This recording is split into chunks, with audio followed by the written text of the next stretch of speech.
శంకరుడి దగ్గర ద్వారపాలకులు ఉంటారు ఇద్దరు. వాళ్ళని నంది మహాకాళుడు అని పిలుస్తారు. నంది మహాకాళ. నంది అని నేను అన్నప్పుడు నిన్నటి రోజున మీతో నేను మనవి చేశానే నందీశ్వరుడు. ఆ నందీశ్వరుడు కాదు, పరమశివుని యొక్క ద్వారపాలకులైనటువంటి నంది మహాకాళులు ఇద్దరు వేరు. ఈ నంది మహాకాళులది కలిపి ఒక్కటే గాథ. ఆ నంది ఒకప్పుడు అవంతిపురంలో ఉండేవాడు. ఆయన జన్మతః వైశ్యుడు, కానీ అపారమైనటువంటి శివభక్తి తత్పరుడు. చాలా గొప్ప ద్రవ్యాన్ని ఆర్జించాడు. ఎంత ద్రవ్యాన్ని ఆర్జించాడో అంత శివభక్తి కలిగిన వాడు కనుక ఒక శివలింగాన్ని ఊరికి బాగా దూరంగా చివరికి వచ్చేటట్టుగా నిర్మాణం చేసి ఆ శివాలయంలో శివలింగాన్ని ప్రతిష్ఠ చేసి ప్రతిరోజు రుద్ర నమక చమకాలతో శివుడికి అభిషేకం చేసి చక్కగా పురుష సూక్తంతో శ్రీ సూక్తంతో శివసహస్రనామంతో అర్చన చేసి మారేడు దళాలతోటి ఏ ఋతువులో దొరికేటటువంటి పువ్వులతోటి శివలింగాన్ని అర్చించి సరిపెట్టకుండా ఇంద్రనీలములు, గోమీధికములు, వజ్రములు, వైఢూర్యములు, మంచిముత్యములు, పగడములు ఇటువంటివన్నీ తీసుకొచ్చి విడివిడిగా శివలింగానికి నామాలతో అర్చన చేసి ఆ మణులలోంచి వచ్చేటటువంటి కాంతులలో ప్రకాశిస్తున్నటువంటి శివమూర్తిని చూసి ఆ లింగాన్ని చూసి ఆనందంతో పరవశాన్ని పొందుతుండేవాడు. అలా ప్రతిరోజు వచ్చి మధ్యాహ్నం వరకు పూజ చేసి మహానైవేద్యం పెట్టి వెళ్ళిపోతుండేవాడు. ఒక రోజున ఈ నంది అంటే మళ్ళీ చెప్తున్నాను మీకు, వైశ్యశ్రేష్ఠుడు. ఆయన నందీశ్వరుడు కాడు. ఆ వైశ్యుడు ఆ శివాలయానికి వచ్చి శతరుద్రీయ మంత్రముల చేత శివలింగానికి అభిషేకం చేసి మణులు మొదలైన వాటితో కూడా అర్చన పూర్తి చేసి మహానైవేద్యం పెట్టి భజన చేసి అర్చకుడితో కలిసి తనకి సహాయం చేసిన పురోహితుడితో కలిసి ఇంటికి వెళ్ళిపోవడానికి బయలుదేరుతున్నాడు. ఎక్కడి నుంచి వచ్చాడో ఇంతలో ఒక కిరాతుడు అక్కడికి వచ్చాడు. ఆయన వేటాడి జీవిస్తూ ఉంటాడు. ఆయన పేరు మహాకాళుడు. ఆయన అక్కడికి వచ్చాడు. వచ్చి శివాలయంలోకి వచ్చాడు. వస్తూని శివలింగం వంక చూశాడు. అబ్బా, ఎంత అద్భుతమైన శివలింగం రా అనుకున్నాడు. అక్కడ మణులు కనపడ్డాయి, వజ్రములు కనపడ్డాయి, వైఢూర్యములు కనపడ్డాయి, మంచిముత్యములు, గోమీధికములు ఇవన్నీ కనపడ్డాయి. కానీ ఆశ్చర్యం ఏమంటే ఆయన మనస్సు వాటి వేటి మీద నిలబడలేదు. ఆ శివలింగం వంక తేరిపారి చూశాడు. ఏదో జన్మజన్మాంతరమైనటువంటి అనుబంధం ఒక్కసారి మనసులో నిద్రలేచింది. శివ, నువ్వు నా తండ్రివి, నేను నీ బిడ్డని. ఇంతకాలం తండ్రి నిన్ను చూడ్డానికి రాలేదు, ఎక్కడెక్కడో తిరిగాను, ఇంతకాలానికి వచ్చాను, ఇక నిన్ను విడిచిపెట్టనన్నాడు.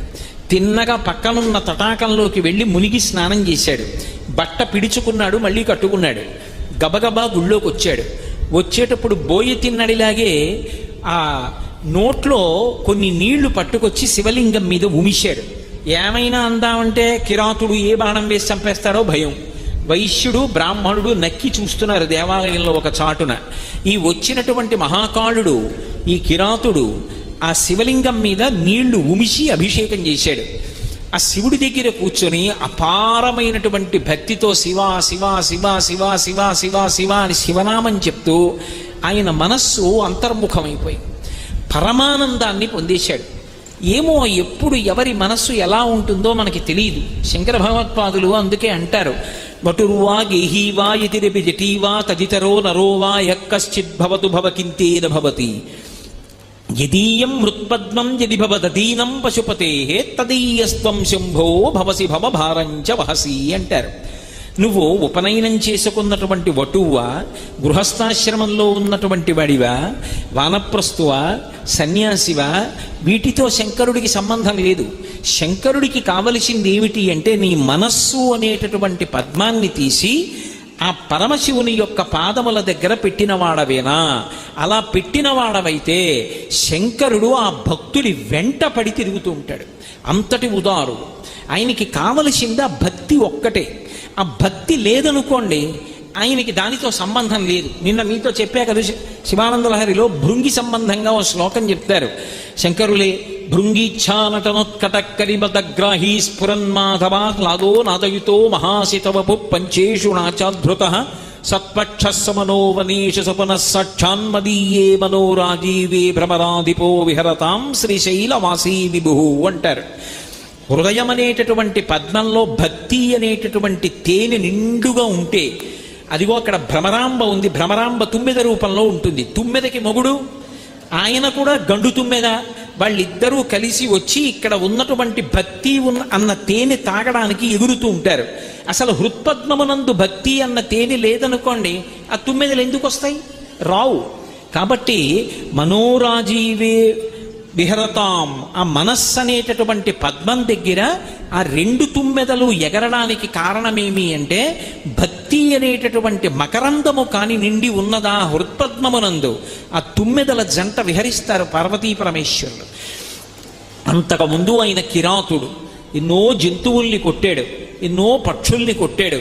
అయితేనే ఏ జన్మలో చేసుకున్న పుణ్యమో ఇప్పుడు ఫలించింది. ఆ శివలింగాన్ని చూడగానే అపారమైన ఆనందాన్ని పొందేశాడు, అంతర్ముఖత్వాన్ని పొందాడు. అక్కడ ఉన్న మణుల వంక చూశాడు. గాజురాళ్ళు గట్టిగా ఉంటాయి, ఇవి తీసుకొచ్చి ఇక్కడ పూజ చేశారు. ఇవి నా తండ్రి పాదములకు తగిలినప్పుడు ఎంత నొచ్చుకున్నాడో, ఎంత నిప్పెట్టిందో, ఇవన్నీ పట్టుకెళ్ళి పూజ చేశారు. ఇవన్నీ పూజ చేస్తే గాజురాళ్ళన్నీ తీసుకెళ్ళి కాళ్ళ మీద వేస్తే ఆయన పాదములకు నిప్పెట్టదు, ఎవడి పూజ చేసిన ధూర్తుడన్నాడు. ఈ వజ్రాల్ని వైఢూర్యాల్ని పక్కకి తోసేశాడు. తాను తీసుకొచ్చిన మారేడు దళాలు శంకరుడి పాదాల మీద ఉంచాడు. పరమ సంతోషపడిపోయాడు, తిరిగి వెళ్ళిపోయాడు. చూశాడు నంది, ఇదెక్కడి గొడవరా, ఎక్కడి నుంచో కొండ నుంచి దిగొచ్చాడు, చేసిన పూజంతా పక్కకి తోసేశాడు, మళ్ళీ ఇవన్నీ తీసుకొచ్చాడు, మారేడు దళాలు వేశాడు, ఎంగిలి నోట్లో నీళ్లు తీసుకొచ్చి శివలింగం మీద ఉమిశాడు. ఇప్పుడు ఈ దేవాలయాన్నంతటినీ ఎలా మళ్ళీ ప్రక్షాళన చేయడం, ఎలా ఈ పాపం నివృత్తి అవుతుందని అడిగాడు. అడిగితే ఏదో ప్రాయశ్చిత్తం చెయ్యాలన్నారు. మళ్ళీ దేవాలయం అంతా శుభ్రం చేశారు, మళ్ళీ శంకరుడికి అభిషేకం చేశారు, మళ్ళీ నైవేద్యం పెట్టారు, మళ్ళీ పునఃపూజ చేశాడు. మళ్ళీ బెంగ పెట్టుకుని అయ్యో ఏమిటో ఇలా అయిందనుకుని దేవాలయం తలుపులు వేసి ఇంటికి వెళ్ళిపోయాడు. మరునాడు ఉదయం మళ్ళీ వచ్చాడు. మళ్ళీ ఆ కిరాతుడు వస్తాడేమో అన్న భయంతో బెంగబెంగగా మళ్ళీ పూజ అంతా చేశాడు. మళ్ళీ వజ్రాలు వైఢూర్యాలు మాణిక్యాలు గోమేధికాలు మంచిముత్యాలు వీటన్నిటితో పూజ పూర్తి చేశాడు. మహానైవేద్యం పెట్టాడు, మంత్రపుష్పం పెట్టాడు, తాంబూలం ఇచ్చాడు. అన్నీ పూర్తయిపోయి తను ఇంటికి వెళ్ళిపోవడానికి సిద్ధపడి లేచి సాష్టాంగ నమస్కారం చేసి నించున్నాడు. అంతే, మళ్ళీ ఎక్కడి నుంచో కిరాతుడు పరిగెత్తుకొచ్చాడు. మళ్ళీ నిన్ననేం చేశాడో ఇవాళ కూడా అదే చేశాడు. మళ్ళీ గబగబా వచ్చాడు. ఆ శివలింగం మీద తన నోటిలో ఉన్నటువంటి నీటిని ముమిశాడు. పక్కన ఉన్నటువంటి కోనేటిలో స్నానం చేసి తీసుకొచ్చినటువంటి నీళ్లు, ఆ నీళ్లని ముమిశాడు. ఆ శివలింగాన్నంతటినీ తుడిచేశాడు. మళ్ళీ తీసుకొచ్చి దిక్కుమాలిన గాజురాళ్ళు ఇక్కడ పెట్టారన్నాడు. ఆ గాజురాళ్ళు అని చెప్పి ఆ వజ్రవైఢూర్యాలు పక్కకి తోసేశాడు. తోసేసి తాను తీసుకొచ్చిన లేత మారేడు దళాలు చిన్న చిన్న ఉంటాయి, ఎర్ర రంగులో ఇంతంతే ఉంటాయి. అంత చిన్నవైతే మా స్వామి పాదం మీద పెట్టినప్పుడు సొక్కదు, హాయిగా ఉంటుంది ఆయన పాదాలకన్నాడు. ఆ చిన్ని మారేడు దళాల ఆయన మీద పెట్టాడు. ఇప్పుడు మా తండ్రి పాదాలు ఎంత అందంగా ఉన్నాయో అన్నాడు. శివలింగానికి పూజ చేశాడు. మనసులో దర్శనం చేసింది పరమశివుని యొక్క పాదముల జంట దర్శనం చేశాడు. మహానందపడిపోయాడు. అక్కడ ఉన్న ప్రసాదం నోట్లో వేసుకున్నాడు. తిరిగి మళ్ళీ కొండెక్కి వెళ్ళిపోయాడు. ఈ నంది బెంగ పెట్టుకున్నాడు. ఇలా రోజు నేను పూజ చెయ్యా, ఈ కిరాతుడు వస్తుండా, ఈ వచ్చినటువంటి కిరాతుడు నేను చేసినటువంటి పూజనంతటినీ పక్కకి తోసేయ్యా, మళ్ళీ ఆయన తీసుకొచ్చి ఎంగిలి నీళ్లు ఉముస్తూ ఉండడం, పైగానేమో ఆ గాజురాళ్ళని అన్నిటినీ తీసేయడం, ఇది సరి అయినటువంటి పద్ధతిగా లేదు. ఏం చేస్తే బాగుంటుంది చెప్పమని బ్రాహ్మణుల్ని అడిగాడు. వాళ్ళన్నారు, ఇక్కడ ఊరికి చివరగా శివాలయం ఉన్నటువంటి కారణం చేత కొండమించి కిరాతుడు దిగి వస్తున్నాడు. కాబట్టి ఇక్కడ శివాలయం ఉంటే ఉపయోగం లేదు, ఇక్కడ శివలింగం ఉంటే ఉపయోగం లేదు. ఇతను ఇలాగే వస్తూ ఉంటాడు. పాపమో పుణ్యమో ఈ శివలింగాన్ని తవ్వేద్దాం, తవ్వేసి నీ ఇంటికి పట్టుకెళ్ళిపోయి నీ ఇంట్లో ప్రతిష్ఠ చేసుకుని అక్కడ పూజ చేద్దాం అన్నారు. సరేనన్నాడు. మరునాడు తెల్లవారుజామునే చీకటి ఇంకా విడవకముందే వచ్చాడు. తనతో పాటు కొంతమంది కార్మికుల్ని తీసుకొచ్చాడు. గుణపాలతో శివలింగాన్ని తవ్వేశారు, భుజాలకు ఎత్తుకున్నారు, ఇంటికి పట్టుకెళ్ళిపోయారు. వైశ్యుడిది గొప్ప భవనం. ఆ భవనంలో ఒక గది ఏర్పాటు చేశాడు. అందులో వేదిక మీద శంకరుణ్ణి పెట్టాడు. శివ, ఇంకా ఇవాళ నుంచి నీకు ఎంగిలి పూజల బాధ లేదు, ఇక నంది రాడు, ఈ మహాకాలుడు రాడు, హాయిగా నేను పూజ చేస్తాను, దాన్ని స్వీకరించన్నాడు. మధ్యాహ్నం వరకు పూజ చేశాడు. అమ్మయ్య, ఇక కిరాతుడు వచ్చే అవకాశం లేదనుకున్నాడు. సంతోషంగా మహానైవేద్యం పెట్టేశాడు. నీరాజన మంత్రపుష్పాలు అయిపోయి తలుపేసేసాడు, వెళ్ళిపోయాడు. అక్కడ మహాకాలుడు ఆ కిరాతుడు కొండమించి మధ్యాహ్నం దిగొచ్చాడు. తిన్నగా కోనేటికి వెళ్ళాడు. చక్కగా స్నానం చేసేశాడు. గండూషాంబు నిశీచనం పురరివోర్దివ్యాభిషేకాయతే అంటారు శివానంద లహరిలో. అలా నోటి నిండా పుక్కిటి నిండా నీళ్లు పట్టుకున్నాడు. శివలింగం మీద అభిషేకం చేద్దామని గుళ్ళోకి వచ్చాడు. వచ్చేటప్పటికి శివలింగానికి బదులు పెద్ద గొయ్యుంది. చూశాడు. ఆశ్చర్యపోయి హతాశుడైపోయి చేతిలో ఉన్న ధనస్సు పక్కన పారేసి ఆ మారేడు దళాలు నేల మీద పడేసి కుప్పకూలిపోయాడు. శివ, నేనేదో అపరాధం చేసి ఉంటాను, నువ్వు వెళ్ళిపోయావు. తండ్రి, నువ్వు లేని ప్రదేశం ఎక్కడుంది? నువ్వు లేని ప్రదేశం ఈ లోకంలో లేదు. నువ్విక్కడ లింగాకృతిలో కనపడకపోతే నేను లింగాకృతిని కల్పించుకోలేను అనుకున్నావా? నేను ఎక్కడికో వెళ్ళి శివలింగాన్ని తీసుకొచ్చి ప్రతిష్ఠ చెయ్యగలిగినంత శక్తివంతుణ్ణి కాను. నాలో ఉన్నటువంటి సప్తధాతువులతో నీకు శివలింగాన్ని నిర్మాణం చేస్తానన్నాడు. చాలా వేడిగా ఉంది కదూ, శరీరానికి చెమట పట్టడం సహజం, దాని గురించి అంత అల్లరిపడకండి. హరి ఓం. కాబట్టి ఇక్కడ శివలింగం లేకపోతే నేనేమి బెంగ పెట్టుకోను. ఈశ్వర, నేనే శివలింగాన్ని తయారు చేసుకుంటాను. ఎక్కడి నుంచో లింగాన్ని తీసుకొచ్చి ప్రతిష్ఠ చేయడం నా వల్ల జరిగే పని కాదన్నాడు. అని ఆ గోతి వంక చూశాడు. ఎలా, దేనితో కప్పాలి? శివ, నీ లింగాన్ని అనేక పదార్థములతో చేస్తారు. బంగారంతో చేస్తారు, వెండితో చేస్తారు, రాగితో చేస్తారు, సీసంతో చేస్తారు, పాదరసంతో చేస్తారు, మృత్తికతో చేస్తారు, మణులతో చేస్తారు. ఇన్నిటికీ ప్రత్యామ్నాయంగా నా శరీరంలో ఉన్నటువంటి అవయవాలు నేను ఎన్ని కొయ్యగలనో అన్ని కోసి వేసేస్తాను, లింగం అయిపోవాలన్నాడు. అని కత్తి తీసి తన కడుపు కోసేసుకున్నాడు. ఆ పైన ఉన్నటువంటి చర్మాన్ని, మాంసాన్ని, కొన్ని ప్రేగులు ముక్కల కింద కోశాడు. కోసి అందులో పడేశాడు. స్పృహ తప్పిపోయాడు. ఇక ఓపిక చాలలేదు, బాధ తాళలేక కింద పడిపోయాడు. కాసేపటికి స్పృహ వచ్చింది. నెత్తురు కారిపోతుండగా చూశాడు. శివ, చాలు, ఇప్పుడు నాకు లింగం కనపడుతోంది. ఈ లింగం మామూలు లింగం కాదు, నా సప్తధాతువులతో నిర్మించుకున్న లింగం అని శంకరుడి యొక్క 2 పాదాలు తన చేతులతో పట్టుకున్నట్టుగా భావన చేశాడు. శివానంద లహరిలో శంకర భగవత్పాదులు అంటారు, కదా వా త్వాం దృష్ట్వా గిరిశతవ భవ్యాంఘ్రియుగళం గృహీత్వా హస్తాభ్యాం శిరసి నయనే వక్షసి వహం అని ఆయన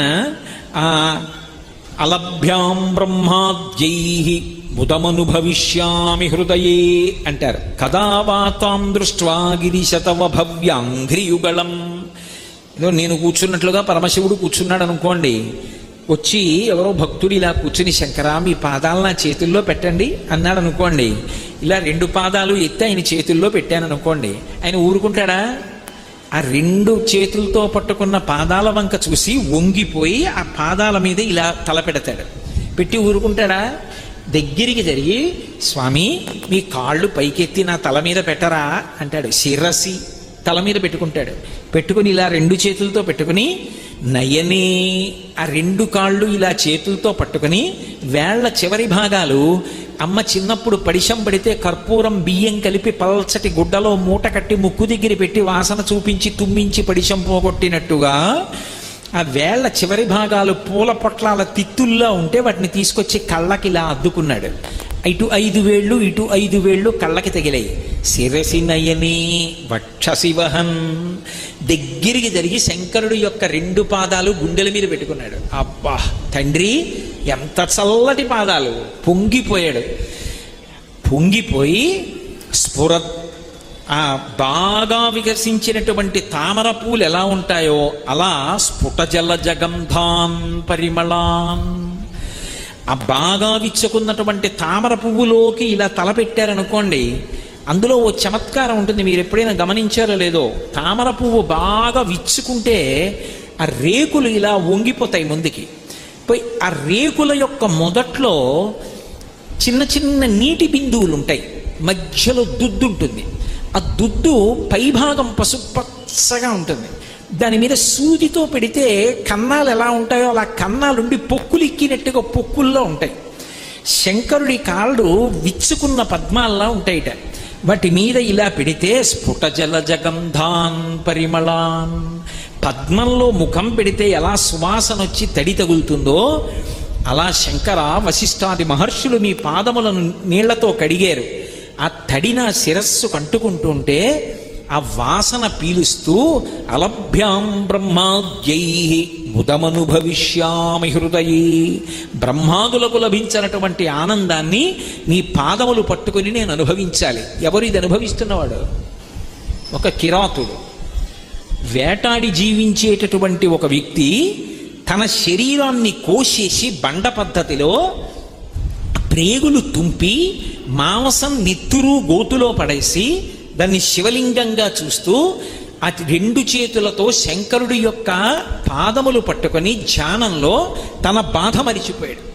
తన బాధ మరిచిపోయి ఆనందంతో పరమశివుడి యొక్క పాదములను పట్టుకున్నానన్న సంతోషాన్ని అనుభవిస్తున్నాడు.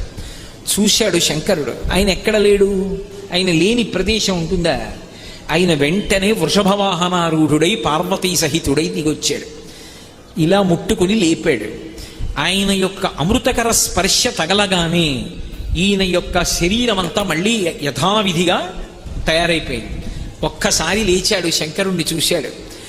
ఇదో నన్నయ్య గారి ఆదిపర్వంలో అంటే పరమ సంతోషంతో, ఆదిపర్వం కాదు ఆరణ్యపర్వంలో అంటే ఎంతో సంతోషంతో అర్జునుడు పరమశివుడు ప్రత్యక్షమైతే పెద్ద దండకం చేశాడు. శ్రీకంఠలో కేశలోకోద్భవస్థాన సంహారహారీ మురారి ప్రియాచంద్రధారి మహేంద్రాది బృందారకానంద సందోహ సంధాయి పుణ్యస్వరూప విరూపాక్ష దక్షద్వరద్ధం జగాదేవ నీదైన తత్వంబు భావించి బుద్ధి ప్రధానంబు కర్మంబు విజ్ఞాన మధ్యాత్మ యోగంబు సర్వక్రియాకారణం వంచు నానా ప్రకారంబులన్ బుద్ధిమంతుల్ విచారించి చౌనిన్ను భావింతు రీశాన సర్వీశ్వర సర్వసర్వజ్ఞ సర్వాత్మకాం నిర్వికార ప్రభావ భవానీపతి నీవు లోకత్రయీవర్తనంబుల్ మహావాయు ఖాతగ్ని సోమర్క తోయంబులంజేసి సంసార చక్రిక్రియాయంత్ర వాహుండవైతాది దేవాది దేవ మహాదేవ నిత్యంబు నత్యంత యోగస్థితి నిర్మల జ్ఞాన దీప ప్రభజ్వాల విధ్వస్త నిస్సార సంసార మాయంధకారుల్ జితక్రోధ రాగాది దోషుల్ యతీంద్రుల్ యతత్ముల్ భవత్పాద పంకేరుహద్యాన డిండీర ధారానుభూతిన్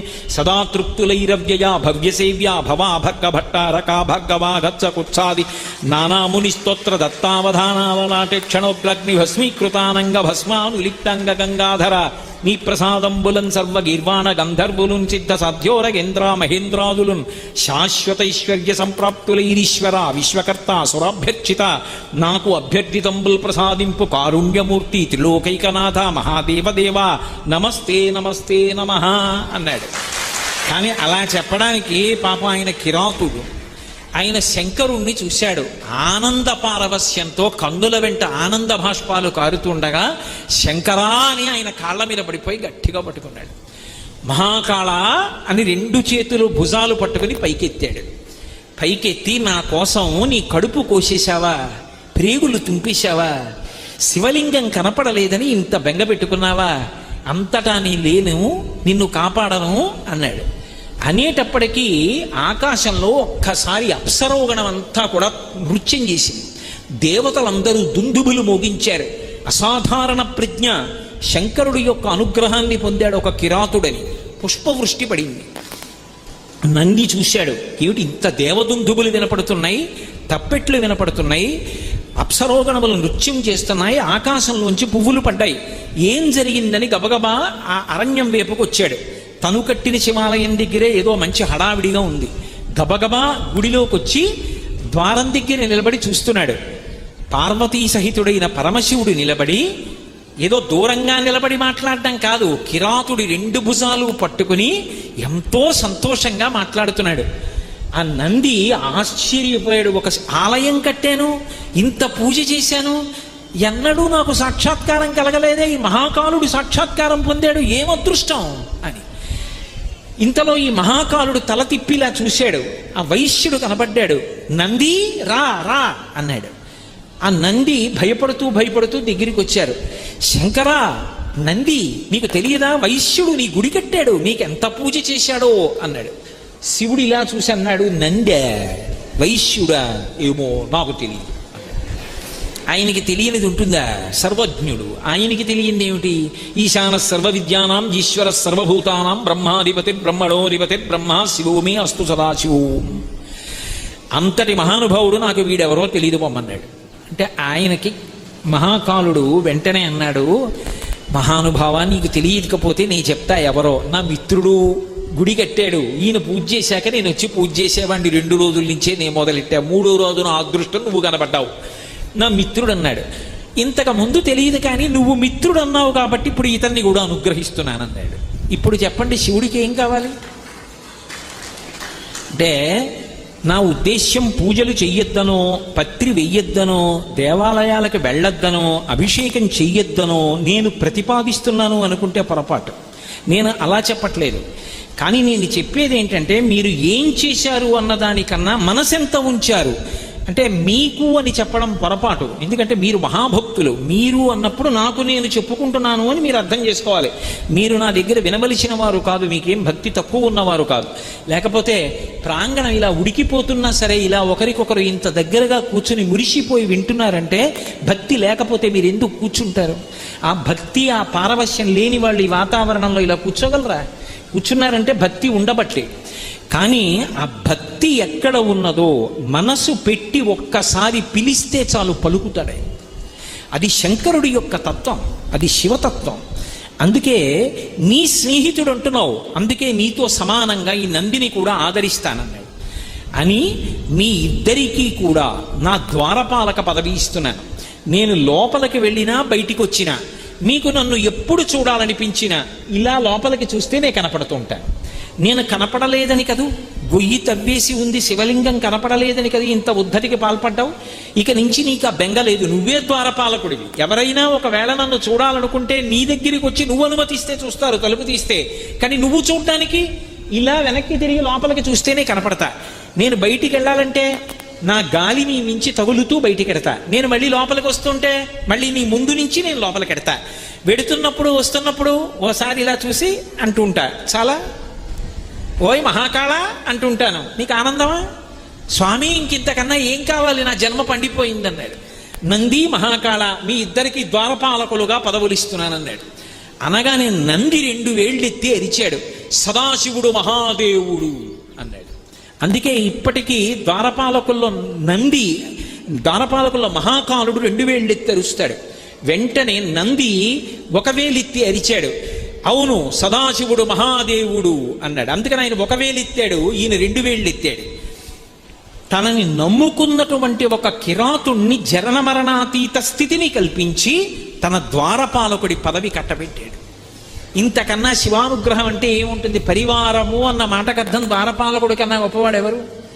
వీళ్ళందరూ ఆలయాల్లో అంతర్హితంగా ఉంటారు. అందుకే ఆలయానికి వెళ్ళి చెయ్యకూడని పనులు కొన్ని ఉంటాయి. ఆలయాలకు వెళ్ళి అపచారం చేయకూడదు, ఉపచారం మాట దేవుడెరుగు.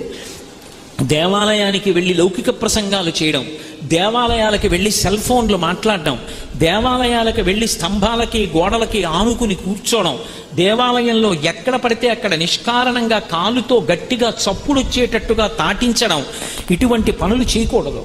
దేవాలయం అనేటటువంటిది ఒక్కరికి సంబంధించిన విషయము కాదు, బాగా జ్ఞాపకం పెట్టుకోండి. అది మనిషిని మనిషిగా బ్రతకడానికి, మనిషి ఆత్మస్థితిని తెలుసుకోవడానికి యోగ్యమైన మహోన్నతమైన కేంద్రం. అటువంటి దాన్ని పాడు చేసేటటువంటి అధికారము లోకమునందు ఎవ్వరికీ లేదు. ఎవరైనా సరే దేవాలయ వ్యవస్థని రక్షించడానికే ప్రయత్నించాలి తప్ప దేవాలయ వ్యవస్థని పాడు చేసేటటువంటి ప్రయత్నం చేయకూడదు. అందుకే ఆ నంది మహాకాళ వీళ్ళిద్దరినీ ద్వారపాలకులుగా అనుగ్రహించాడు. నా తండ్రి శంకరుడే ఇంత కారుణ్యమూర్తి అయితే ఇక మా అమ్మ కారుణ్యం ఎలా ఉంటుంది? అసలు ఇంకా శంకరాచార్యులు వారైతే అమ్మవారి విషయంలో చమత్కారం చేశారు. అసలు ఆవిడికి బెంగ పెట్టుకోవడానికి అన్న విషయం ఏముంది లోకంలో? ఏమిటోనండి, ఈ ఒక్కటే నాకు చింత అనడానికి ఏమైనా ఉందా ఆవిడికి? ఆవిడికి ఏమీ లేవు. పెద్ద కొడుకు విఘ్నేశ్వరుడు మహానుభావుడు, లోకమంతటి చేత నమస్కరింపబడతాడు. ఆదో ఉద్యోగ నాధిప. రెండోవాడు గుహుడు మహాజ్ఞాని సుబ్రహ్మణ్యుడు. భర్త లోకంలో అందరూ మన్మథ బాణాలు మీద పడితే కామప్రచోదనమైతే ధర్మం నుంచి కామం విడిపోతే దోషం వస్తుందేమో అని ధర్మపత్నిని స్వీకరించి కామాన్ని ధర్మబద్ధం చేసుకుని తన భార్య యందు కామముంచి తత్ఫలితంగా ధర్మబద్ధమైన సంతానమును పొంది సంతానము వలన గయాశ్రాద్ధమును పొంది ఉన్నత స్థితులను పొందుతారు. శంకరుడు కామాన్ని కాల్చేసిన వాడు, ఆయనకి అసలు కామంతో పని లేదు. అటువంటి పురుషుడు లోకంలో ఎక్కడున్నాడు? అటువంటి మహానుభావుడు భర్త. ఇక ఆవిడ సాక్షాత్ ఆదిపరాశక్తి. ఆవిడికి విచారించడానికి అయ్యో నాకు ఇది లేదనడానికి అసలు ఆవిడికి ఏముంది? ఆవిడికేం లేదు. అయినా ఆవిడ ఇలా పెట్టుంటుందిట. ఇలా ఉంటుందన్నారు శంకరాచార్యుల వారు. ఇలా చెక్కిట చెయ్యి పెట్టి ఇలా కనుబొమలు ముడివేసి ఉంటుందిట. ఇలా ఉంటే అలా ఉందనుకోండి ఆగ్రహంగా ఉన్నట్టు, కొద్దిగా కళ్ళు మూసి ఇలా ఉంటే ఏదో ఆలోచన చేస్తున్నట్టు. దేని గురించి ఆలోచించాలమ్మా నువ్వు? నీకేమైనా సమస్య ఉందా? ఏమీ లేదుగా. మరి ఎందుకు ఇలా కనుబొమ్మలు ముడేస్తావు? చెక్కిట చెయ్యి ఎందుకు పెడతావు? ఇలా ఏమిటి ఆలోచిస్తుంటావు అన్నారు శంకరాచార్యుల వారు. అని అమ్మా నాకు అర్థమైందన్నారు అని సౌందర్యలహరిలో చెప్పారు. భ్రువౌ భుగ్ని కించిత్ భువన భయ భంగ వ్యసనిని అన్నారు. అయ్యో ఈ లోకంలో వీళ్ళందరూ గత జన్మలలో చేసుకున్నటువంటి కర్మల వలన ఏవో భయాలు పొందుతూనే ఉంటారు. వీళ్ళ భయాలన్నీ పోగొట్టడానికి ఆదిపరాశక్తిని నేను ఉన్నానుగా అమ్మని. అమ్మా అని ఒక్క మాట అంటే చాలు. నఖైర్నాక స్త్రీణాం కరకమల సంకోచ శశిభిః తరూణాం దివ్యాణాం హసత యువతే చండి చరణౌ ఫలాని స్వస్యేభ్యః కిసలయకరాగ్రేణ దదత దరిద్రేభ్యో భద్రాం శ్రియమనిశమహ్నాయ దదతౌ. అమ్మా అంటే చాలు ఉన్నాను రా బిడ్డా అని పలకడానికి సిద్ధంగా ఉంటుంది.